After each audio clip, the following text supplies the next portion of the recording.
University IGVC team, and we're here to talk about Navi, our entry to the 2012 competition. I'm Michael Koval, the software lead. I'm Andrew Rosen, the electrical hardware lead. And I'm Peter Wassinger, the mechanical lead. Navi is a 240-pound robot made of 820 bars, custom machine brackets, and custom machine suspension. Navi frame is protected from the outside with 4 government panels for safety, reliability, and ruggedness. Navi moves around with up with 2 81 holders. With the gear ratios 1 to 3, it gives us a good top speed and good torque to wheels. Navi thermal management is done through active and passive cooling. The passive cooling is done through aluminum heatsinks, and active cooling is done through brushless motors. Navi runs on 2 12-volt lead-acid batteries connected in series. Underneath is an 80-20 frame that forms a battery pack that can be easily slid out and replaced with another set of batteries in under a minute. This effectively gives us a 4-hour operating time on the field. The dashboard is a new innovation this year, which features our 24-volt rail, our 12-volt rail, and our 5-volt rail. These rails power the various sensors throughout the robot and also include switches to allow us to turn on and off various components on demand. The dashboard also features an LED dot matrix display, which is a very simple way to display diagnostics about the robot, such as current temperature and voltage levels. When designing the electrical system, safety was the #1 priority. To combat this, we placed thermal breakers on the dashboard. We have an autonomous light, and also, away from the dashboard, we have a custom discrete logic-based hardware e-stop. This works wirelessly as well. Lastly, we have panel-mounted USB port, which allows us to attach additional peripherals. We also have 2 Ethernet ports, panel-mounted as well, which allows us to not only connect Navi to the internet and download code more efficiently, but also allows us to take advantage of the onboard gigabit network. Navi's hardware and electrical design is all there so we can run the software. Our primary goal when developing Navi software was to make use of open source projects wherever possible. In particular, we use 3 major projects: ROS, the robot operating system, OpenCV for image processing, and PCL for point cloud manipulation. By using the software, we're able to build on this huge library of already written code and also give back to the community. And one striking example, we wrote a custom ROS wrapper for our digital compass. We released this to the ROS community and is now in use by several research universities. ROS also lets us cleanly integrate the different aspects of our system. We consider Navi's software system to be 3 main parts: localization, perception, and planning. Each of these components is split into smaller processes, which communicate to a standard library of messages. In this diagram on the bottom of the slide, each box represents a process, and the rectangles represent hardware drivers. One nice aspect of this design is, first, modularity. The second, that we can substitute a simulator for all of the hardware. We used the Gazebo 3D simulator, which is very accurate, and can simulate Navi's sensors and drivetrain. This is a screenshot of what the simulator looks like while we're testing localization. When we're testing planning and simulation, there are obviously also obstacles. Navi's localization system is built around 3 major sensors: a high-resolution differential GPS for OmniStar corrections, a digital compass, and real odometry. Each of these sensors has its own advantages, and we wanted to get the advantages of all of them. For example, the odometry gives us accurate and fast relative measurements, and the GPS gives us very accurate global measurements. We fuse these using an extended Kalman filter. This filter models every sensor's noise and optimally combines them into a single estimate of where we are and how sure about where we are. As I said, the key objective here is to fuse these different sensors. We use relative odometry measurements and absolute position measurements from the GPS and absolute orientation measurements from the compass. In particular, for the odometry, we use the turn-drive-turn model, which models every small movement of the robot as a turn, a forward movement, and a second turn. This is more accurate than the standard and easier to implement turn drive model as it drifts less over time. We evaluated this Kalman filter using both the gazebo simulator and the actual hardware.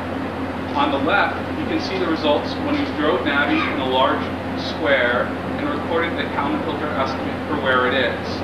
There's a small gap in the bottom. This is actually not localization error. This is the tolerance that Navi has when it reaches a waypoint. On the right, you can see the same code simulated using gazebo. There are 3 lines in this image. There's a red line, which is the wheel odometry, the green, which is ground truth, which we measured from the simulation, and blue, which is the fused Kalman filter output. You'll notice that the blue and green lines pretty much completely overlap, making them indistinguishable. The odometry drifts substantially over time, because there's no way to correct for these accumulated errors. So this confirms that our Kalman filter works and is almost as accurate as the robot's exact position. This localization system tells us where we are, doesn't tell us where the obstacles are. For that, we have 3 sensors in our perception system. We have 2 cameras and a laser rangefinder. The laser rangefinder is mounted on the front of the robot, and the cameras are mounted on top of the wedge in a custom 3D printed housing.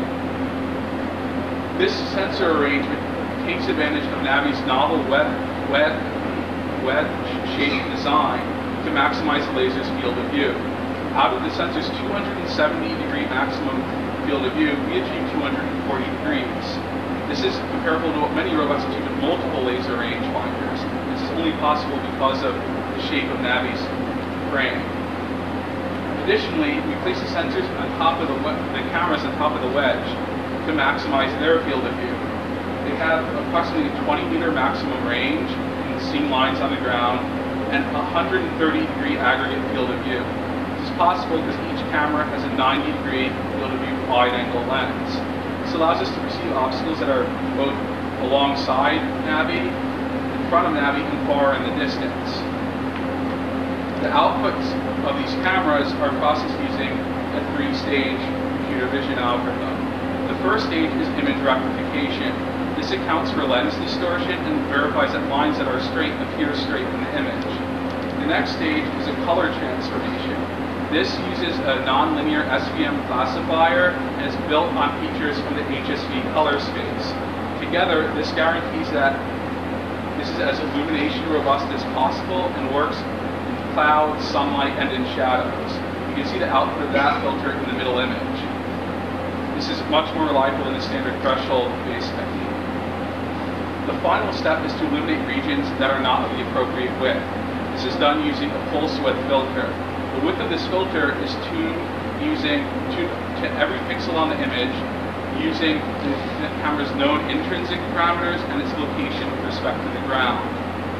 On the right, you can see the output of that filter. That eliminates any white regions that are not the same width as the line.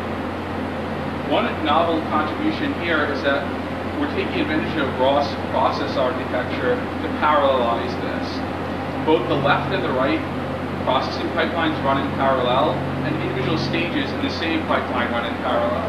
So one image could be undergoing color transformation, while the previous image is being processed by the pulse width filter. This allows us to achieve a 50% higher sample rate than if we were to use a standard serial approach. The output of both this computer vision algorithm and the raw output from the laser are added to 2 cost maps. A cost map is essentially a grid of the environment with obstacles marked. The local cost map is small, high resolution, and moves with the robot. This is used for local planning and is very accurate. The global cost map is a coarse estimate that covers the entire field. This is necessary to plan our path to the waypoint and ensure that we don't get stuck on local minima, as I'll discuss in a minute. Together, sensors mark and clear obstacles on these as you'd expect.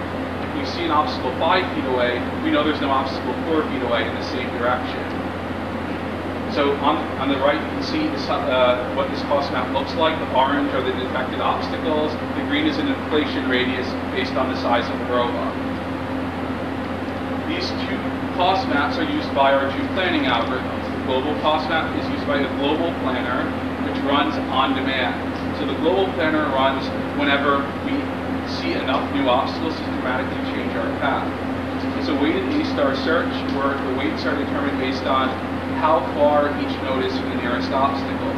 It's sort of a hybrid graph search potential field algorithm. You can see in that heat map, red are obstacles and purple is equal weight because it's sufficiently far from an obstacle. The path planned by this algorithm is used by the local planner to actually determine what values we command the motors. The local planner is based on the DWA, or dynamic window approach algorithm, and forward simulates a number of trajectories for the next 5 seconds. These trajectories are evaluated based on a variety of features, and the best one is selected for our current motion plan. Together, these two planners ensure that we have accurate local behavior and global behavior. We'd like to thank all of our sponsors. It wouldn't be possible without them.